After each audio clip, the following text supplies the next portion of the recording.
You're listening to the Apple Insider Podcast.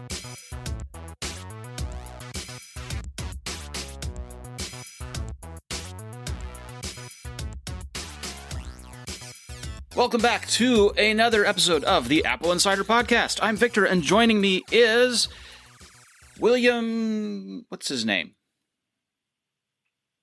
Okay, good to be back. Thanks for that welcome. I could see you from here looking around to see were there any alternatives, but seemingly there weren't, so I'll take that. Hi, how have you been? Didn't look very long either. It is good to have you back, William. Thank you for letting me tease you about that. Now, you were gone for like a long time. Yes, and I can't properly tell you what it is because it's a sensitive. You were incommunicado. Topic. Yes, I spent all of last week in a history archive researching a particular book. Nothing to do with Apple or technology, but very intense. So I just switched off everything and concentrated on the 1,700 documents I had to read. And unfortunately, I only managed to get through 800 in the week, so I don't know what to do next. Okay. Right. That puts you at a supreme deficit. Right, I thought you might have some sort of speed reading tip there, but yeah, not so much. Okay. I am a fan of the concept of book scanning and being able to have these documents at your disposal rather than being locked in the musty cellar of some moldy library. And well, I'm not, but also I wasn't kidding about sensitive. These documents are locked away for 50 years. I have express permission to read them, but no one else can. So can't take them out, can't split the load between people. It's all very, it's really interesting, but right now it's just overwhelming. Yeah, as well. Yeah, no, I like the idea of scanning for archival purposes. You know, the paper gets eaten by animals, bugs, such. It gets moldy. It runs at risk of physical damage. The idea of scanning and archiving sort of offloads that risk to the idea of bit rot or digital rot or format rot, but at least there's now something else that might survive a flood, for example. Yes. I can't tell you where the archive was because it would actually give away what Nope. Operational security. Maintain that firewall. 12 kilometers of shelving that's all temperature controlled and things like that. And actually they are working to put as much of it all online as they can, but it's, it's a 10-year, 20-year project with all the stuff they've got in there. And but, gosh, so interesting. Google has done some very interesting work at creating book scanners for this kind of purpose. They're, typically when you think of book scanner, you think of a flatbed scanner where you open it up and bend the spine. And there have been ones that keep the book open at 45 degrees or 60 degrees, and then you can scan each page separately kind of thing. Google invented one that lays the book down on top of a prism and then uses small amounts of vacuum to change pages. Wow. And that was really intriguing. And they open sourced it. They published the plans for this thing. And I have thought one day, if I have plenty of time, which never happens, that I would want to reproduce the thing. I worked on a book of Radio Times covers. Radio Times is UK equivalent of TV Guide. It's particularly famous for its covers, or it was.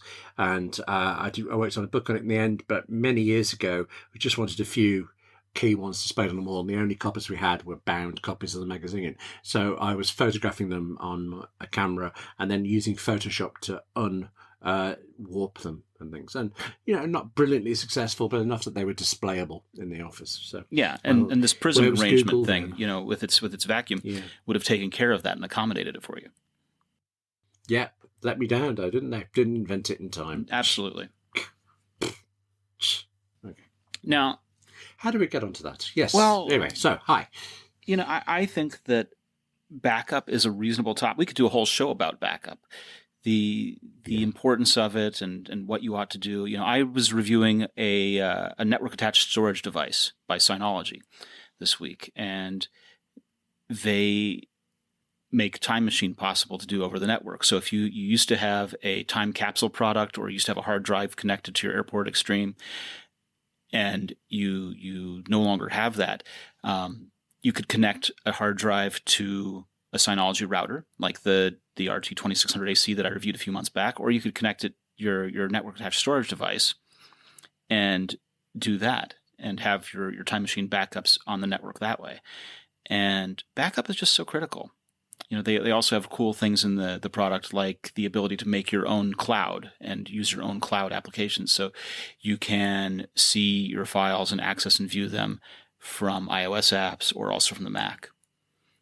And so take a look for that a long review. Time ago, I was very tempted to go down the Drobo route with their transporter thing, but I believe they've stopped doing that for consumers now. But Synology is the same idea for everyone. Synology has been doing it for a lot longer. Drobo was attempting to do their own RAID array with a twist kind of thing, and Synology keeps that pretty standard.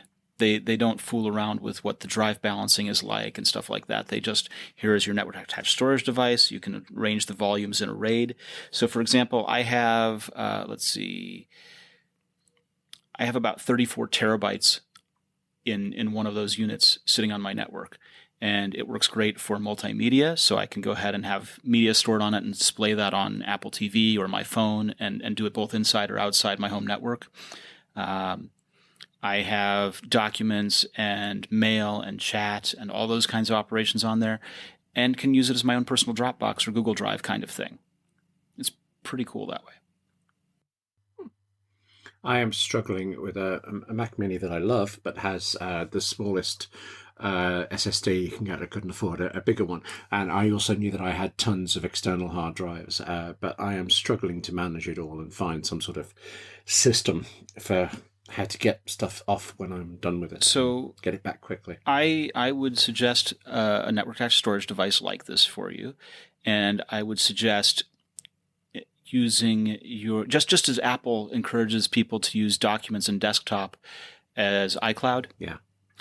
I would encourage you to go ahead and create folders from the network and mount them as volumes on your Mac and set them up to auto mount and just use those as your storage. Okay, that makes sense. Your Mac Mini isn't like a portable laptop, right? Your Mac Mini doesn't travel very far. So you could use, for things that don't have to be quick from the SSD, but could take, a split second to load from the network, do that.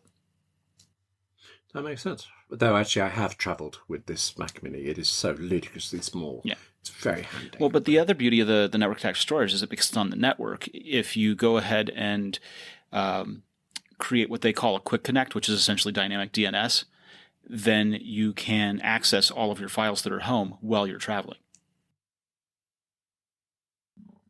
I think I do that through iCloud Drive. Yeah, you do. But, if you were, for example, paranoid about Dropbox or paranoid about Google Drive or not all in on iCloud, then this would be a way of planting your flag in the ground and saying, I'm going to do it on my own, I'm going to do it for myself and not be beholden to any other company. Except Synology. Well, but they aren't charging a subscription for storage. They're simply selling a product. Okay. Happens to be a hardware I'm device. starting to think I've got this funny feeling that I've bought all of this stuff. I could have spent that money on a bigger Mac Mini, but we are where we are. Yes. Yeah, and of course there are some other things that you can do around this kind of idea that I'll talk to you offline about. Cool. Because I don't want to bore everyone. Oh, okay. My problems are... Well, I'll tell you what I really fancy is one of these giant, ultra-wide, curved monitors. I'd really like one of those. So any advice on that would be very nice, including how to pay for it. That'd be well, can't tell you about how to pay for it exactly, but in the United States at this moment, there seems to be a TV refresh going around in stores. And so as I walk into stores, I'm seeing sets from 6 months ago, sets from last year on clearance. And among those is a 65-inch curved display. I wrote a piece once for AppleInsider about the actual differences between TVs and monitors. And I can't remember, I came away thinking monitors were better value, but that makes a difference. Well, it depends a little bit. I mean, there are things like color reproduction and color accuracy. There's refresh, there's contrast, and so forth. And also, you don't want too large a monitor because in a monitor context, you're sitting right in front of it, whereas a TV, you're 6 to 10 feet away. That's it. I was forgetting that. Yes. And having something that's meant for a 6-foot viewing distance right in front of your eyes is overwhelming and bad. But there's also the resolution, right? Now the resolution question is kind of irrelevant because there are 4K displays that are common in TVs, but it's just picking the right tool for the job, I think. Yes, I moved from this is really terribly detailed. I moved from a 2012 iMac to a 2018 Mac Mini, and I bought just a basic HD monitor. I can't remember what it is, but I miss the larger screen of even the 2012 iMac. The resolution was nicer and size. So I just want to be happy with a new monitor. And I want you to be happy. Thank you. But now I have to dash all your hopes. Me with the money. So, okay. But right. So, is this? Are we talking like this because nothing's going on in the world with Apple? No, plenty of things going on. So first of all, but it's not with Apple. Huawei, maker of fine cell phones and network equipment everywhere. I'm not proud of this, but I'm very glad that you said the name first because I genuinely struggle. It's one of those words I have trouble spelling, but also saying as well. So them lot there, they're having some problems, aren't they? Yeah, say Huawei. Okay. There you go. Yeah. Right. Remember, I'm in the UK where basically we just let them do what they like. Yeah. So, For years and years, there have been rumblings coming from Washington, D.C. about Huawei and about ZTE or ZTE, and basically casting aspersions that these are products that are made by Huawei, Huawei being a Chinese company, the Chinese government having their hands in Chinese companies, and therefore that these products were susceptible to surveilling American communications. Right. Any chance we know if that's true? Not exactly. Okay. It's not that there's any hard proof in that, although Dutch newspaper De Volkskrant cited intelligence sources as saying that Huawei had created a backdoor on the network of an unnamed telecoms firm, and that their intelligence agency, AIVD, was investigating whether the vulnerability had enabled spying by the Chinese government. You see all these important things going on and my mind goes straight to, I couldn't pronounce the Dutch newspaper's name either. I am the most ignorant man on the planet. Okay. Well, so first of all, people who are in the know will remember that the U.S.'s NSA, National Security Agency, had intercepted packages destined for recipients of telecoms gear made by Cisco and had modified it to surveil them. So now I didn't know that. Sorry, is that quite a recent? No, it's several years old now. Okay, so that sounds quite ominous, really, but it was all sorted out. I think it still goes on. Okay.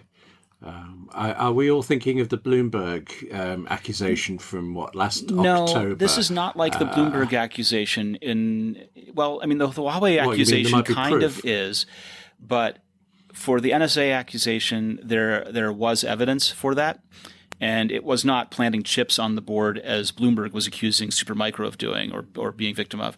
It was firmware modifications to Cisco networking gear that had been sent out.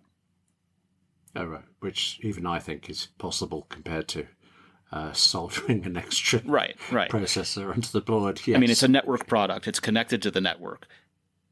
Routing more traffic to another destination is not outside the realm of possibility here. And that's really the concern around Huawei, is that Huawei's products are used in telecoms to route data, to be the 5G equipment in the back room kind of thing. And so first what's happened is that government agencies in the United States have been barred from buying Huawei and ZTE products. That happened in 2018. In January, the U.S. unsealed a 13-count indictment against Huawei, accusing it and Chief Financial Officer Meng Wanzhou of defrauding financial firms by lying about its relationship with an alleged front business operating in Iran. And Meng was arrested in Canada a month earlier on a U.S. warrant. She's still fighting extradition. She does not want to be extradited to the U.S. And that comes down to the notion that we have sanctions in the United States against doing business with Iran, because we don't want to, if Iran is the state, the repressive state that the U.S. says it is, then the U.S. doesn't want to make it comfortable for that country. They want to use sanctions as a way of discouraging that bad behavior.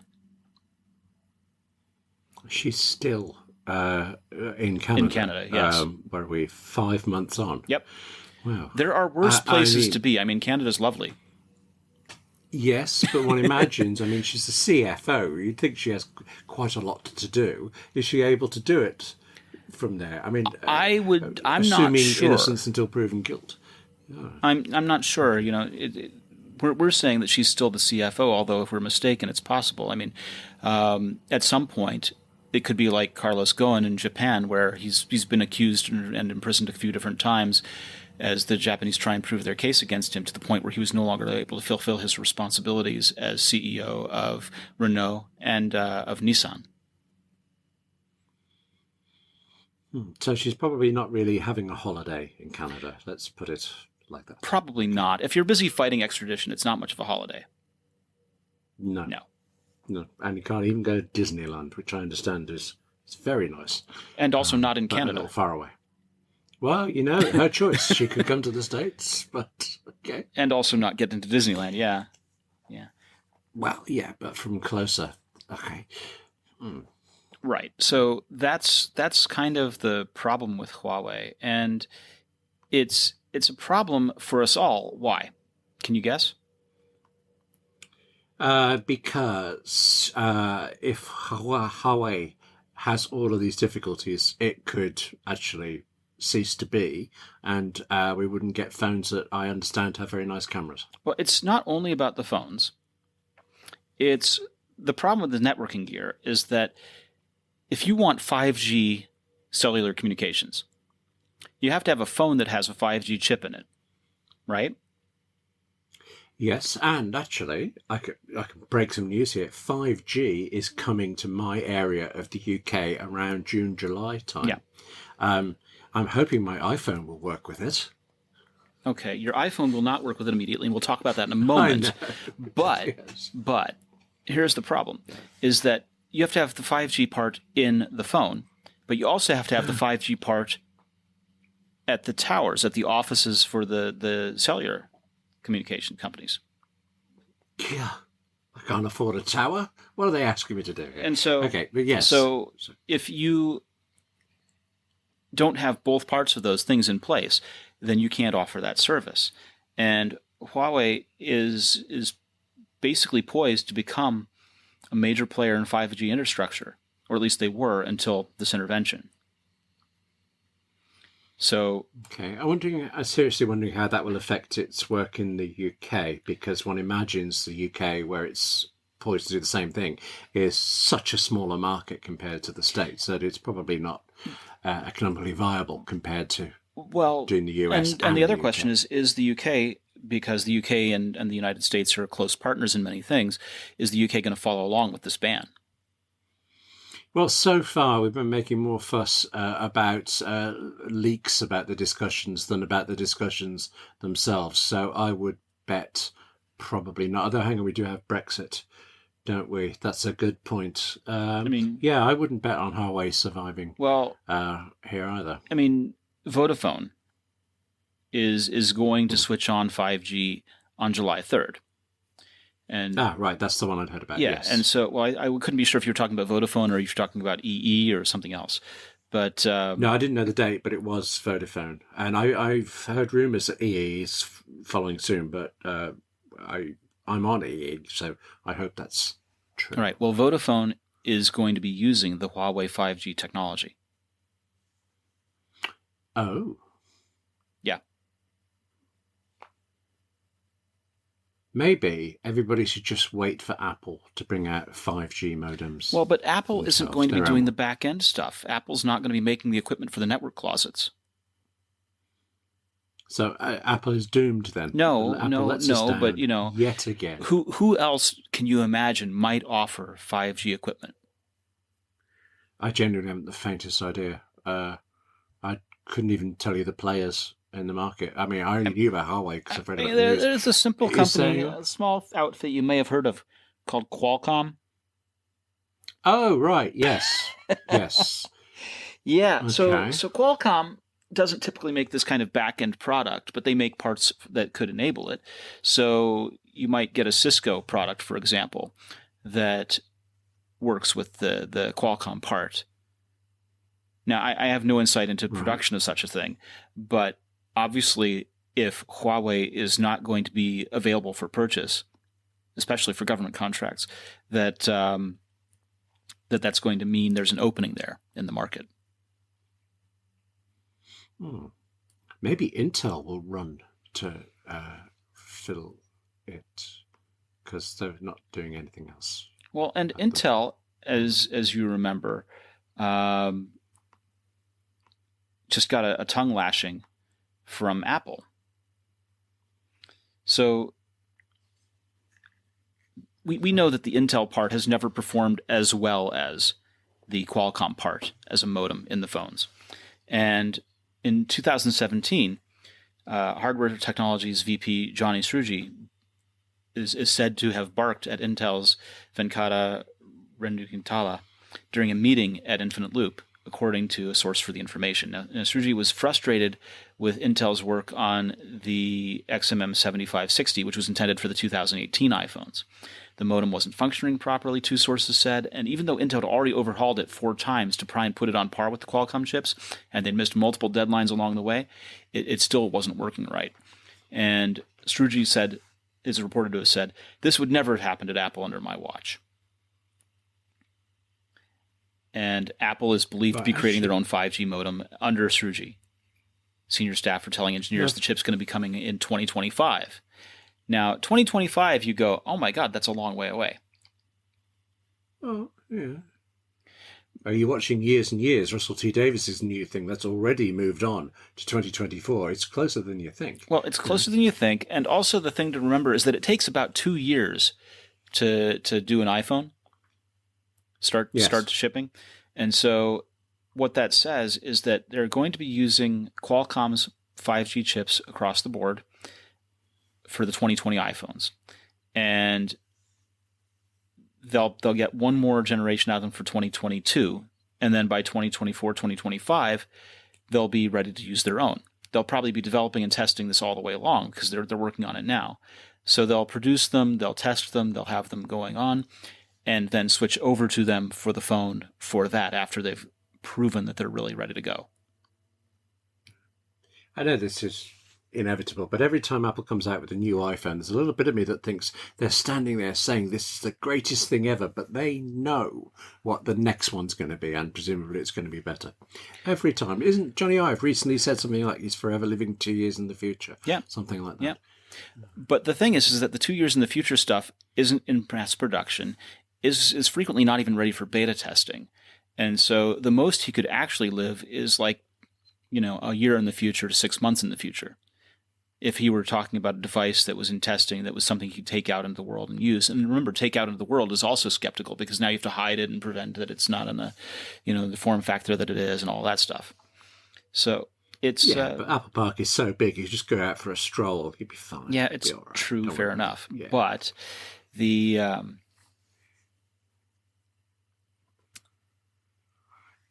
So 5G, really, that's what's... we're just waiting on 5G is what we're doing. Well, we're going to get all kinds of other cool stuff along the way to 5G.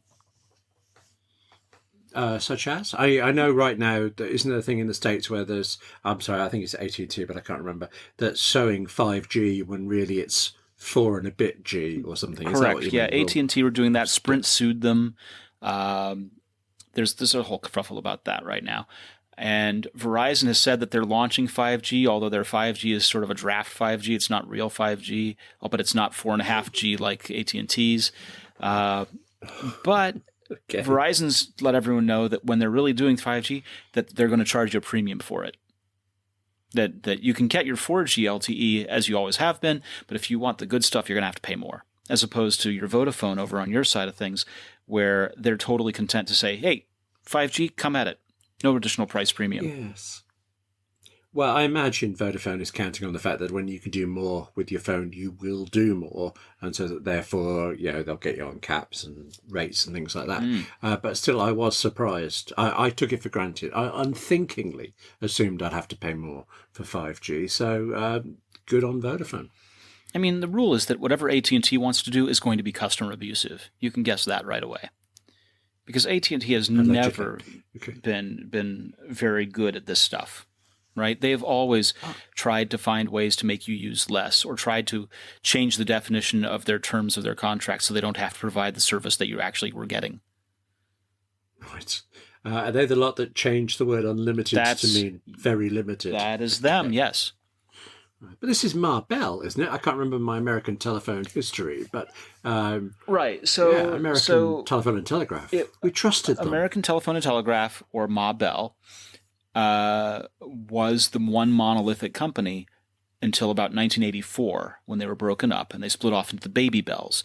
And there was Southwestern Bell and Pacific Bell and the Mid-Atlantic Bell and Bell South and so on. And along the way, some of those renamed themselves. Bell South became Singular, Pac Bell or Pacific Bell, changed names a couple times to the ones I can't remember. Southern Pacific Bell became, or Southwestern Bell became Sprint along the way. Singular actually bought AT&T, and so they remerged and they're conglomerizing themselves. Singular bought AT&T and then renamed themselves AT&T. And in all of that, as soon as we said Marbell, Boney M music has been running through my head. Yeah. That's going to bug me Verizon. now. Verizon was Mid-Atlantic Bell. Oh, right. Well, there you go. You didn't say that. God. Yeah. Did they make all those great Mid-Atlantic dramas? No kidding. Yep. Yeah. So we are on the road to 5G, and it's going to take a while, but the people shrug and say, what do I care if I have faster network speeds? What do I care if my phone gets any faster, right? What do I care if my phone's data gets any faster? Well, so 5G does a couple of different things. Besides providing super fast speeds, it's basically said that you can get gigabit fiber speeds or gigabit internet speeds over cellular using 5G, presuming that everything else is correct. Now, the problem is that your distance to the tower has to be shorter for that to work. So you're going to have to be closer to towers for that to happen. But if you can get 5G over cellular in the home, then it means that you can give up your DSL, you can give up your cable modem, you can give up your fiber modem, although that would be the one that I would probably hesitate to give up. But getting a gigabit over cellular, and all you have to do is rent a cellular to Wi-Fi router from the cellular service, and you have faster internet than you could get from cable, is, in an ideal world, a really good thing. And it has some weird business knock-on effects. For example, if you're getting your internet from your cable company and you give up on that and you get it from your cellular company, and then you give up on your cable channels and you get your cable channels over streaming, then the cable companies go away. Grief. All those years, the cable companies disrupted network television, and now the same thing has happened to them. Yeah. Well, everything comes back. It does, but one of the things that happens is you get companies like AT&T, where they were distributing their TV services over fiber or DSL and DirecTV over satellite, and now they're making the bundle for DirecTV Go so that you can continue to get those kinds of channels through your Apple TV and Roku. We all have that friend who's the first one to try things. Whether they're super trendy or more of a guinea pig, when you're making a choice, it's always nice to hear it from someone who's been there, done that. Choosing the right software for your business is no different. Read thousands of real software reviews to help you choose the right software for your business on Capterra.com/AppleInsider. Capterra is the leading free online resource to help you find the best software solution for your business. With over 850,000 reviews of products from real software users, discover everything you need to make an informed decision. Search more than 700 specific categories of software, everything from project management to email marketing apps to yoga studio management software. No matter what kind of software your business needs, Capterra makes it easy to discover the right solution fast. Join the millions of people who use Capterra each month to find the right tools for their business. I was just on Twitter the other day, and I was seeing people asking, what do you use now for support stuff? Do you use Zendesk still, or do you use something else? And I saw people making recommendations. But I think really the right answer is to go to Capterra.com/AppleInsider. And if you visit Capterra.com/AppleInsider for free today, Find the tools to make an informed software decision for your business. Capterra.com/AppleInsider. Capterra, that's CAPTERRA.com/AppleInsider. It really is the best way to see reviews, find these things, try them out, learn about the different software that's the right fit for your business. I tell you, I'm really glad. I've forgotten the term already. Net neutrality. I'm glad we've got net neutrality that's balancing out all these big services. Sorry, no, what? Okay. Well, so net neutrality was two things. Net neutrality was the concept that all traffic would be treated equally, so that there would be no favoritism in terms of incumbents like Netflix stopping other streaming services from coming in by creating contracts with the carriers to say, you give our traffic preference and charge the startup traffic more. And yes, but let me just, you said something about the 5G in the home that I want to check. No, I'll get back to that. I'll get back to that because I want to say one more thing about net neutrality. So the other part about net neutrality was that it was the idea that these preferential partnerships, or zero rating, as it's called, would not take place, because that's another way of preferring. One is the punitive, we're going to charge the startup guy more for trying to compete with Netflix that's got a prior arrangement. Zero rating is the concept that says by subscribing to T-Mobile, you get all of these streaming services for free, which puts all of the other streaming services at a disadvantage. And that's what we're getting a lot of right now. I honestly didn't care that much about streaming services. I have Netflix and I use it enough that I would miss it if it went away, but not that much. Do you pay for Apple Music? Yes, I do. I like that. Well, now television, though, when I look at Apple TV channels, and so far, so hear me out. Hear me out. But not if you are on Verizon as a carrier and you have one of two of their different plans, they have the new unlimited plan and some other named plan that I can't recall. And if you're on either one of those plans, you get Apple Music for free. Forever? Yeah. Okay, I've seen offers of so many months. Yeah, I'm on a different plan, and so I have a 6-month for free offer. But if you're on one of those two plans, then you have Apple Music free forever because they've zero rated it in partnership with Apple. Okay, well, I hope the artists are still getting their cash. Oh, absolutely, they do. They get their royalties, but essentially, Verizon is paying for this as a way of course, keeping the consumer on board and also preventing any other music streaming service from catching on membership that way. That's why Apple does it. Fair enough. But 5G in the home. Yeah. Vodafone, I'm sorry, I can't remember if this is actually an announcement now or just expected, but they were talking about having some sort of, basically a 5G router for houses. Yeah. I imagine then, is that just replacing my regular router so it's only 5G from the router to wherever I am, or is it in some way plugging into the 5G tower network? So if you have 5G service in your area and you get a 5G router for the home, then what happens is you're getting that 1 gigabit link, ideally, to the home over cellular, over 5G, and then having that redistributed through Wi-Fi to your home devices. And in that way, they cut out, Virgin, they cut out DSL, they cut out whatever internet, BP, whoever, BT rather, whoever else is providing your internet, and get you locked into Vodafone. And you don't have to worry about wired infrastructure being backhauled by some street construction crew. You don't have to worry about cables breaking or service outages in that way. Okay. That sounds good then. Let's do that. Well, it would be considerably faster than some of the services that I've had for internet when I was living in the UK. And I can see the value there. The caveats are all around the ideal situations, right? If you're too far from the tower, or if there's interference, or if you're in a hole in a valley and you don't get good reception and things like that. The wind is in the east, all that sort of stuff. Yes. All the same problems you have with cellular. Okay. I remember when 4G came to my city, Birmingham, it was incredibly patchy. One end of a street right in the dead centre of the city would have it and the next would not. But, presumably these things get fixed over time. Yeah, tower upgrades and so forth, yeah. Yeah. But it makes it interesting because it puts the cable companies out, like you said. It puts the traditional internet companies out, like we were talking about, and it really shifts the landscape in a sort of big way. It makes the cell phone carriers who have never really been TV providers or music providers into those.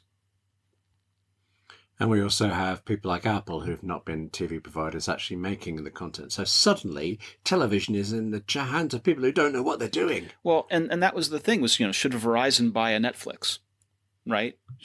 Because they've got to compete with AT&T's DirecTV offering. Right. You think somebody would buy Netflix? So many stories about everybody from Apple up should be buying it. You could flip it around. Should Netflix buy Verizon? And I throw that out there without even thinking about the numbers involved, and doesn't make sense, the size disparity of the companies. But all of this stuff becomes more fluid, right? You do have to admire Verizon, Netflix, because they were in such bad states. They were on the verge of closing the doors, and they turned it around by making good programs. I mean, I'm a drama fan. I think that's a wonderful story. Definitely. A salary lesson. All right, so let's talk about vulnerabilities. Mine or yours? Well, yours. Okay. All right. Well, I know all about mine. So, okay, far away. Which one do you want to talk about now? Late at night when you're lonely. What do you know? Actually, I was going to talk about Apple's vulnerabilities. Okay, Apple's vulnerabilities. And this is just like we were talking a few minutes ago about Intel not being able to do things properly for their 5G modems. Let's talk about Intel and CPUs. Yes. Oh, I know where this is going. Yes, indeed. Take it away. Yes. Tell me where this is going.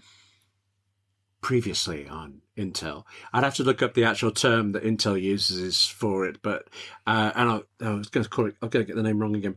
It's Zombieload. I keep thinking Zombieland. I don't know why. I nearly wrote that earlier. But Zombieload. This particular vulnerability that's existed in Intel processors. Right. So Zombieload, you've got me doing it now, is speculative execution vulnerabilities. And I'll explain what those are in a moment. And Zombieland is Jesse Eisenberg and Woody Harrelson and Emily Blunt and someone Breslin. I'm so close on that. I can't remember. But that was actually a fun movie. Guessing it had zombies in it, though, so I don't know how the name entered my head. No, not Emily Blunt. Emma Stone.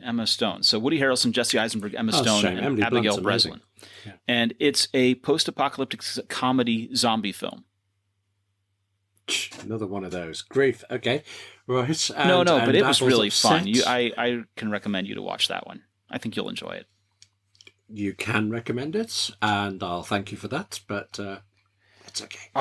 So how is Apple upset by a zombie film? So the exploiter. What's a speculative execution vulnerability? Seriously, you're asking me. I did understand it when I wrote a brief news story about it. Speculative execution?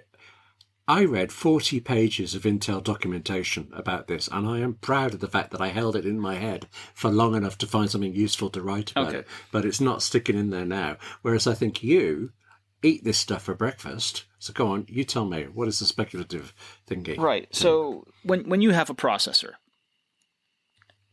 and you can feed it chunks of information, chunks of tasks to do, things to calculate, and it will go ahead and sort out how it can execute those to do them as quickly as possible. And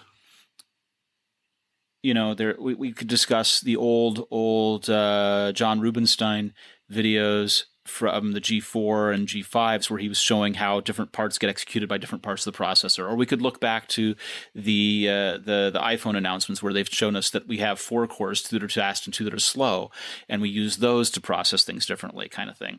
But speculative execution is where we say we can predict that there are going to be things that follow these processes that we're being asked to calculate. And so we can take the left branch and the right branch, or the up branch and the down branch, or however you want to call them, and start calculating down both of those paths speculatively. And when the user or the program or whatever it is chooses one of those branches, then we can just discard or ignore or forget about the alternate future that we were predicting. and we'll just speculatively execute both paths so that it will be faster because we've already done all the work when the program gets there to ask for it. Okay, that seems very nice and very straightforward. Yes, let's do that then. Okay. What could possibly go wrong? Yes, exactly. So there's a vulnerability in the speculative execution that allows the processor to leak data, basically. I don't really understand how it would do that, but I can see. Could you, okay, does one know what data can be made to leak? Or is it just open your hands and I haven't really seen a good exploit for this, so I'm not positive. I mean, it's not like there's something out there in the wild. This is something that we need to do to prevent against it getting out there in the wild. Right. Right? Okay. Now, right, well, that's... Here's the problem, is that if you eliminate speculative execution, you could reduce system performance by as much as 40%. Oh, yes. Yeah, you would be giving up this multi-threading thing and ruining your life, really. But you'd be safe because of it. Now, yeah, I think you can tell I'm not that concerned about the 40% because I'm not going to do it. Am I right to just be not all that fussed? Or is this end of the world type stuff? well, so it depends on how you mitigate for this, right? If you disabled hyperthreading, then yeah, that would reduce performance by as much as 40%. But this kind of reduction only applies if you do the full mitigation in the Mojave update and install security update 2019-003 for High Sierra and Sierra and enabled those. And so, everyone's going to be upset about reducing performance. I paid for this machine and it's not as fast as what I paid for. Makes good sense, except it's only an issue if the person managing the Mac really goes full bore on the mitigation. And if your Mac's being used for secretive tasks, if you are a potential subject for hacking attempts by a sophisticated bad actor, then yeah, turn on that full bore mitigation and go ahead, disable hyperthreading and try and secure yourself. If you are not that person, if your risk model says that you're not being attacked by states or other bad actors with lots and lots of money and power behind them, then maybe you don't need to go with that full mitigation. And this is not just something that affects Macs. This is something that affects anything with an Intel processor. And if you disable hyperthreading in Windows, you will see the same performance loss. Yeah, but it's Windows. Would I notice a performance loss? That was unfair. You... Yeah. All right. Amazingly, Apple's talking about moving, or allegedly talking about moving away from Intel. I can't imagine why. Okay. Whistling in the dark, the right? serious thing is, very few people are going to be troubled by this. No. I don't want to say very few people, and I don't want to say a lot of people. What I want to say is that there is a vulnerability, and that I would rather that we were informed about it as opposed to being not informed about it, especially since there are actions you can take. So what you have to decide is, what is your risk? What's your risk model? And act accordingly based on that. Right, I'm working it out. Okay. Right. Right. I know. Listen to me being the boring old voice of reason, but you have to decide. And this is true for anything. When you take on any kind of technology, or when you decide to make any piece of information public or private, what's your risk model? Who do you want to have access to this thing, and what are you doing to prevent it? Yeah, but never had this trouble when you were buying a kettle. It did what it did.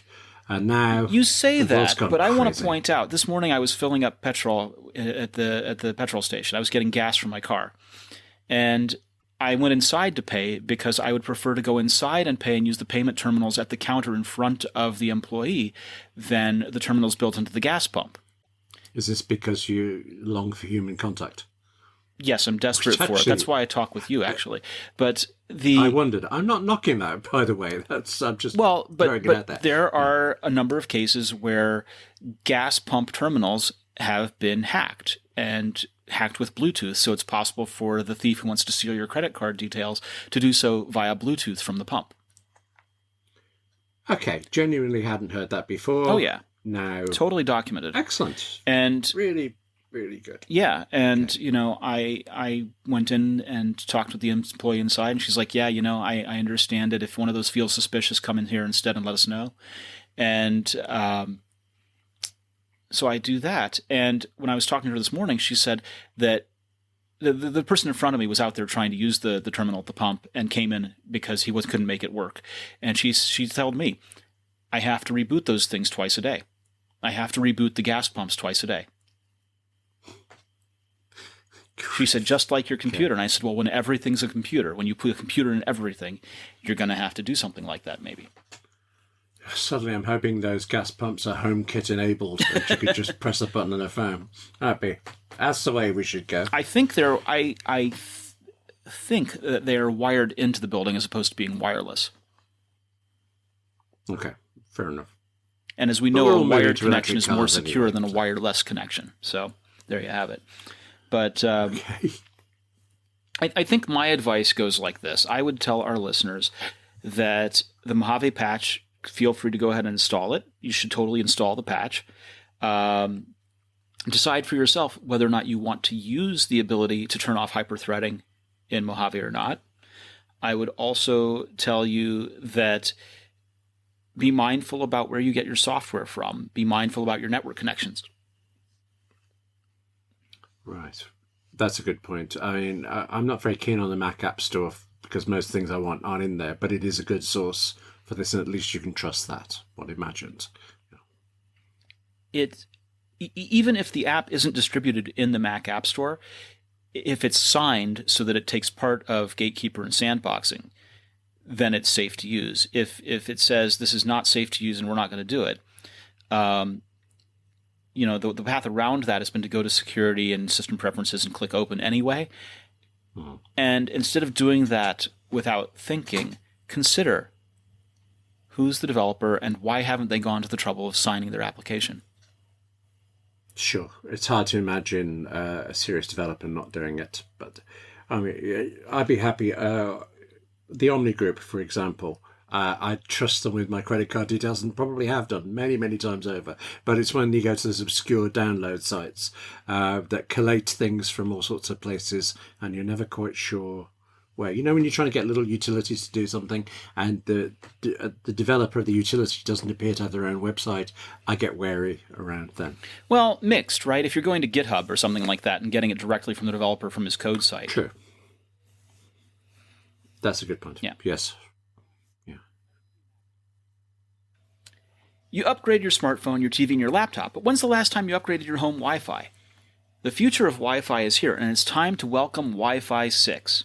The Netgear Nighthawk Wi-Fi 6 router gives you ultra-fast speeds and wider coverage throughout your home, and it's the biggest revolution in Wi-Fi ever. You get 4 times the capacity compared to today's Wi-Fi, which means you can connect more devices, stream simultaneously without impacting Wi-Fi speeds and reliability. The devices of today and tomorrow demand more.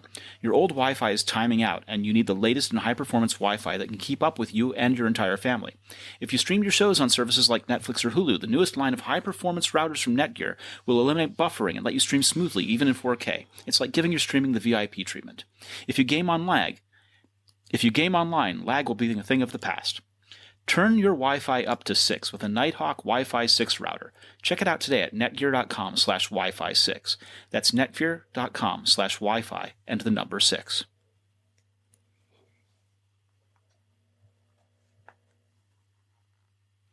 And we like some fast Wi-Fi. I'm going to be getting one of these and testing it out a little bit. I actually have a wired connection to my Mac, but the cable broke under the floor somewhere several years ago, and I've never quite got around to fixing it. So I put up with actually fairly slow Wi-Fi. It's fast enough for me for now. But well, take your wired connection and tape some fresh wire to it and pull it through like a needle and thread, and fix that stuff, because nothing's better than a wired connection. You know that. But I'm looking at the flooring already. And the work it would be to get it out. No, just pull it through. You tape it to the old cable that's sticking out, and you pull it through so you don't have to pull up flooring at all. Right, it's broken in the middle somewhere. I mean, I think literally broken. So pulling it through, not so much. And house on 2 levels, it's It's a job. I'm not saying it's a bad job, well, but it's... There's a thing called a fishing tape, which you can use to fish through the hole to get it to come up the other side and use that. Okay. I just picturing me doing that. Strongly recommend it. Now, we should talk briefly about skateboards. Of course we should. Because I know that 5G you are an skateboards, avid skateboarder. I liked them in Back to the Future. Well, that was a hoverboard. Oh, even before then. In the first film. Yeah. No, that was a scooter with the scooter part knocked off. Every now and again, when you're running somewhere, the idea of just holding onto the back of a car and being given a tug, that seems illegal, but good. Yes, okay. bad yes, idea. Skateboards. But I Health feel and human they're safety lacking approved, something. right? Well, let's not get into that issue. But skateboards in general have always seemed to me to be lacking something. And I think you're going to tell me that it's 5G, Bluetooth, something else. What's the skateboards of today give me that I need? Well, so they tend to be connected to iPhones now. And people like Boosted Boards and Evolve. So Evolve opened up pre-orders for their new GTR boards on Wednesday, and they are the first of them to offer an iPhone app. Right, so you can phone your skateboard while you're on it. Save yourself... I mean, I'm getting old, my knees are hurting. Even I can bend down that far. No, okay, don't tell me. So right. here's what happens, is that when you have a connected skateboard like this, what you usually do is you have a dedicated controller that pairs with it for Bluetooth that allows you to control the board for acceleration and braking and so forth. And you don't just put your foot out, for either. If you're moving 12 miles an hour, you do not just put your foot out. 12 miles an hour on a skateboard. Okay. Yeah. And that's... Things have moved on. Yeah. Okay. And so it's also possible to use, in some cases, not necessarily Evolves, but in some cases, the iPhone app as a way of controlling acceleration and not. But the other things you want to use it for are battery status, geolocation, range monitoring, so you don't get stuck with a heavy skateboard out of battery. Oh, sorry. Actually, I was being thick there. I wasn't thinking of motorized skateboards. Therefore, I wasn't thinking of batteries. Right. These are vehicles, really. They are. On the road. Yep. Okay. Explains the 12 miles an hour bit as well. Okay. And one of the things that makes Evolve interesting, besides the iPhone app, of course, is that they're using a bendable battery pack. Bendable? Well, when you get up and down on a skateboard and you're bouncing on it, the deck flexes a little bit, and so they've accommodated for that. Okay, they don't just put the battery at this, on the axle or something that doesn't bend in the middle. Well, you need a large battery, and so it has to be the length of the deck. Wow. Okay. Right.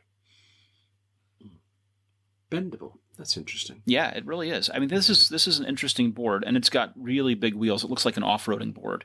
So I am intrigued. An off-roading board. Yeah. Just... Okay. And they like some of the other skateboard manufacturers. So there are two ways of doing this, right? One way is to put the motor on the deck and then use a belt to drive the wheels. And what Evolve are doing is they've gone ahead and put the motors in the wheel hubs, which is a good idea because you've got direct drive. Is that one motor per wheel then? It is. Okay. Although you generally don't get 4 motors, you get motors on just one end of the board.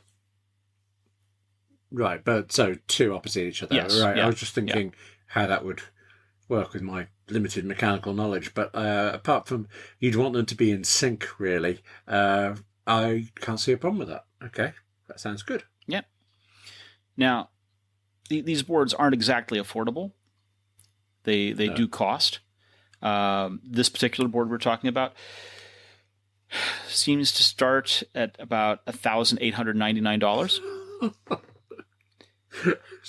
Sorry, I was so certain at the start that a skateboard. I mean, I like the idea of them for 10 minutes, but you'll never convince me. And slowly, you've got me more interested. And now, dash it all, $1,800. So more than the money I spend on my Mac Mini.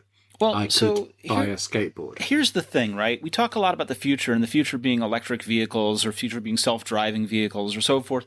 But the truth is that if you don't need to carry anything with you and you don't need to have passengers necessarily, then maybe something like a skateboard or a bicycle, an electric bicycle, is more appropriate.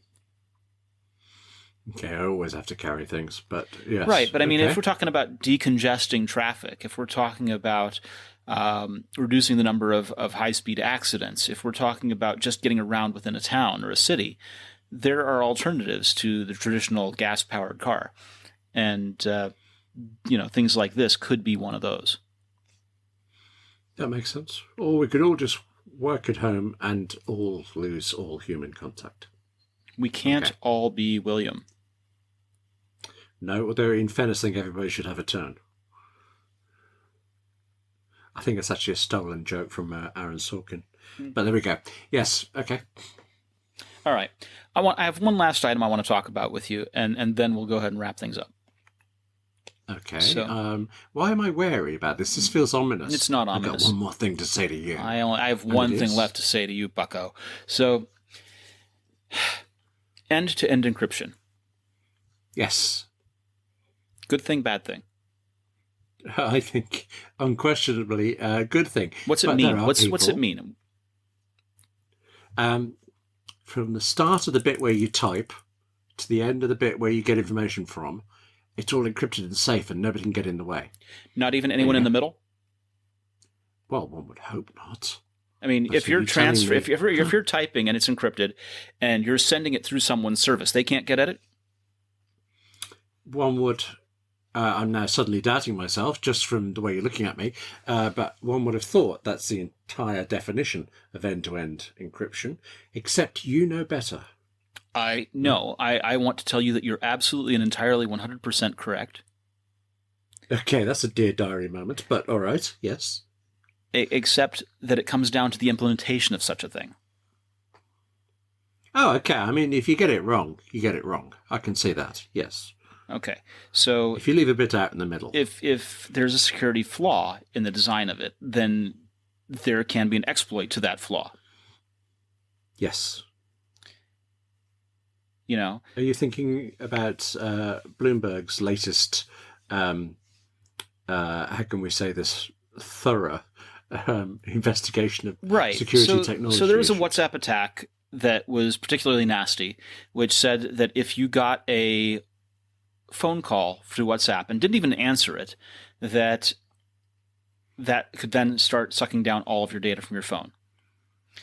And this does exist. There is an exploit for it. Update your WhatsApp immediately, or just don't use WhatsApp. But it is a real thing. And I should be careful. I overstate it when I say can get anything from your phone, but that's not exactly the case. But the point is that there's a vulnerability. Now, that doesn't mean we should stop using end-to-end encryption. We should totally use end-to-end encryption. Yes. The thing is that we should be encouraging more encryption because it makes our communications more safe. And that the only people that I know of that have really discouraged people from using end-to-end encryption have been people who have ulterior motives, like governments that want to make sure that they have access in the event that they would like to see what people are talking about. Yes, and that's not good. But that makes everyone less safe. Encryption is, for the most part, usually a good thing. You wish that all of the I'm blanking on the name.